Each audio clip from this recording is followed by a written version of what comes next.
Guys, magluluto tayo ngayon ng talong. Yung talong, ilalagay ko po sa oven ng 20 minutes. Pag po naluto yun, tatanggalin ko yung laman ng talong at saka papalitan ko po siya ng giniling na karne. Marinated beef. Tapos, bagong recipe ko po ito ngayon. Eggplant na may palaman na giniling na karne ng baka plus vegetables. At ano pong uri ng vegetable ang pwede nating ilagay? Unang-una po, gigisa natin yung karne ng baka na marinated, na giniling.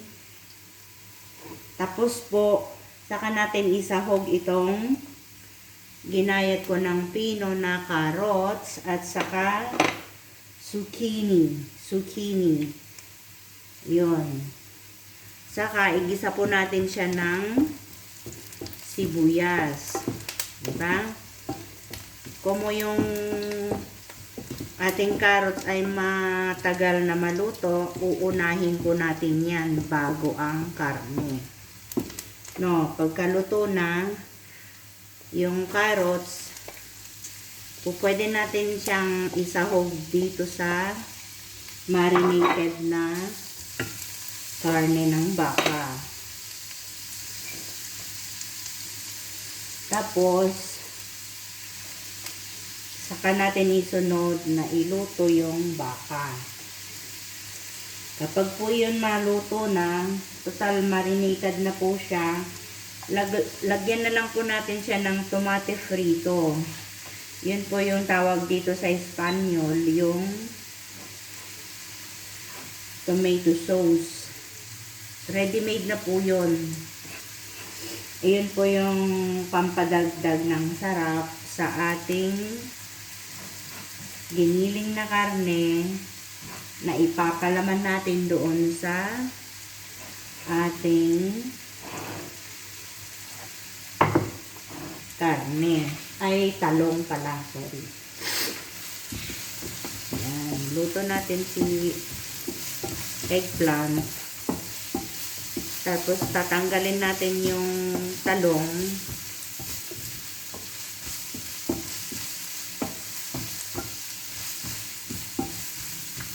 Takpan natin guys, mga lang siya, 10 minutes. Tapos ito na po, yung talong.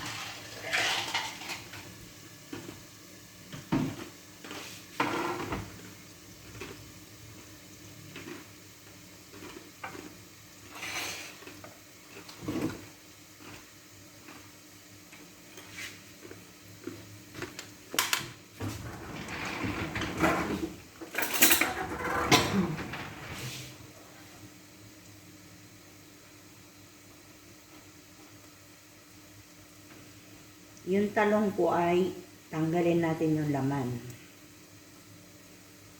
Tapos diyan natin ipapalaman yung ating nilulutong karne ng baka ngayon. No, tandaan ninyo, kailangan yung ating karne ay na-marinate na para malasa.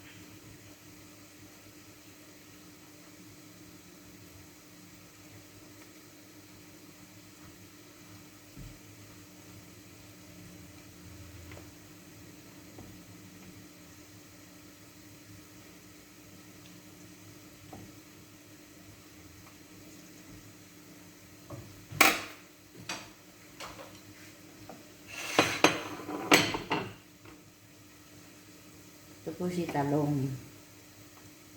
Yan yung laman ng talong guys. Nabiyak. Nabiyak ang nabiyak. Nabiyak.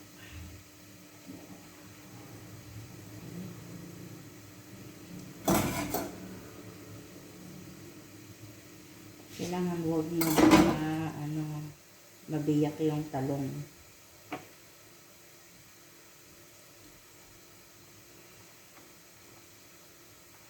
Tatawagin natin ito ng talong na pinalamanan natin ng giniling na karne ng baka with vegetable.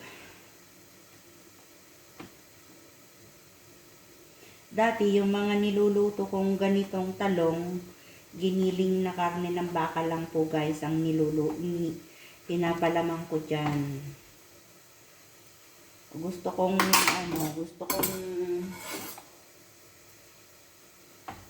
mag-experiment ng ingredients. Ba? Kaya naisip ko, since mahilig ang mga Espanyol ng gulay, so lagyan ko siya ng gulay. Pwede naman. Yun. See?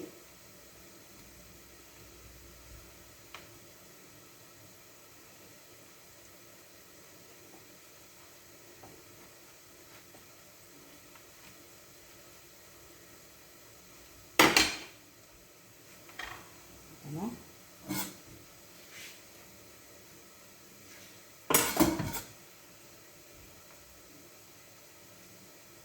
Pag mahilig ka sa kusina, hindi mahirap sa'yo magluto. Mag-isip na mga iluluto mo. Di ba? Kasi, hindi nakakapagod mag-isip ng iluto. Pero pag katamad ka sa kusina, naku po, katatamaran mo mag-isip kung ano ba ang iluluto mo sa sarili mong pagkain. Diba? Sa akin, sa kachichismis ko, yun. Ang aking gulay, medyo sunog. Pero okay lang siya. Bumango. Lagay na natin yung ating zucchini. So, para maluto siya at maiwasan ng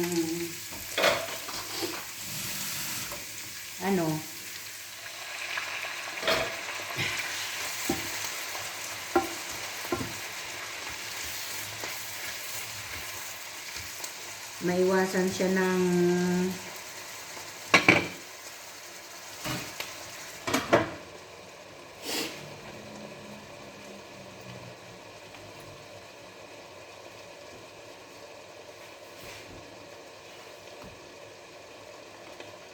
masunog, gaya niyan, low fire. At lagyan mo ng konting tubig para maluto siya ng medyo malambot-lambot. No? So, since ang ating talong ay hindi pa gaanong luto, maaari po natin siyang iluto kagaya ng gulay na yan. Isahog natin diyan.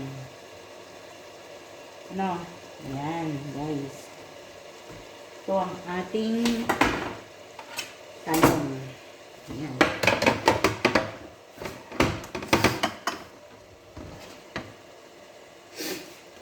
Na tawag na?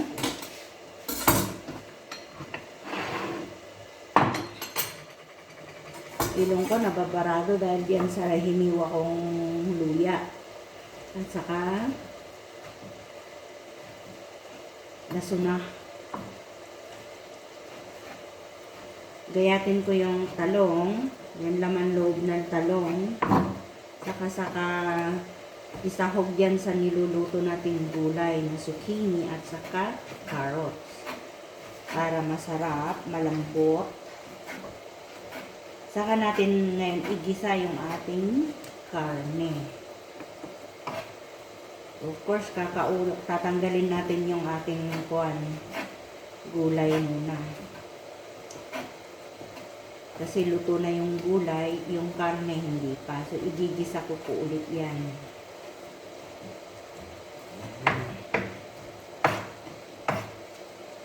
Kailangan maliliit po itong talong. Dahil hindi siya masyadong naluto sa oven. So, 20 minutes is not enough para i-oven ang talong.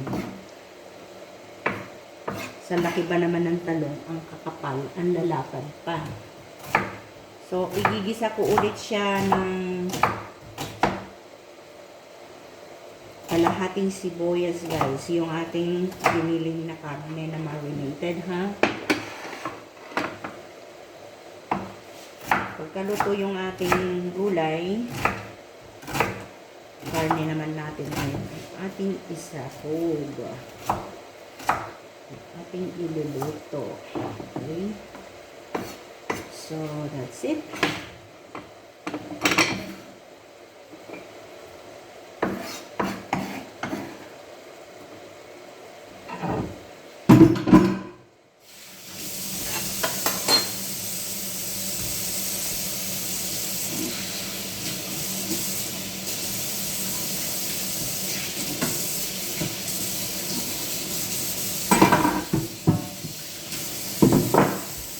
Take note po, ang ating talong na ma-oven,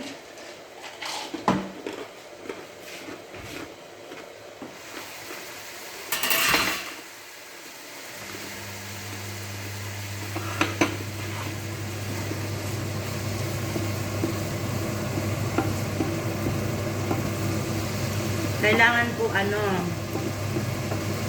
doon sa toppings ng talong may maraming mozzarella cheese. Ito kasi yung nagpapasarap doon, yung cheese.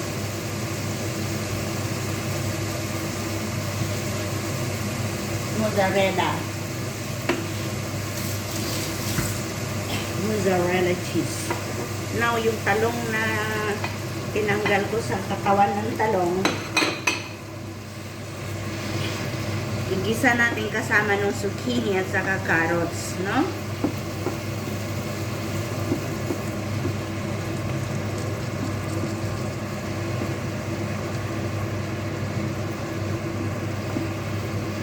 Ito yung giniling na baka. Marinated na po to. Nilagyan ko ng ginayat na sibuyas, bawang, paminta, olive oil, isang itlog, at saka maliit na portion ng ng light sauce. Okay? Saka asin ng konti. Na-marinate na po ito, so masarap na po siya. Igigisa ko din po yan.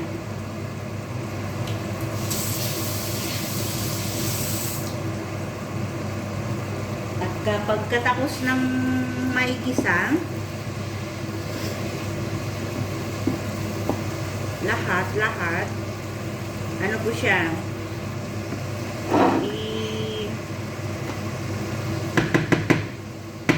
kalaman natin dito sa talong. Ito yung talong, malalaki yung talong.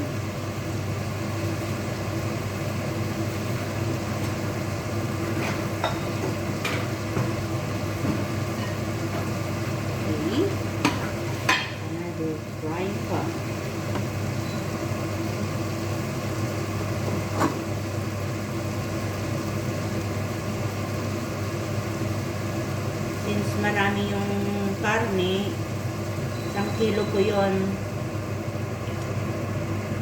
Kaya medyo konting siya, marami-rami konti ng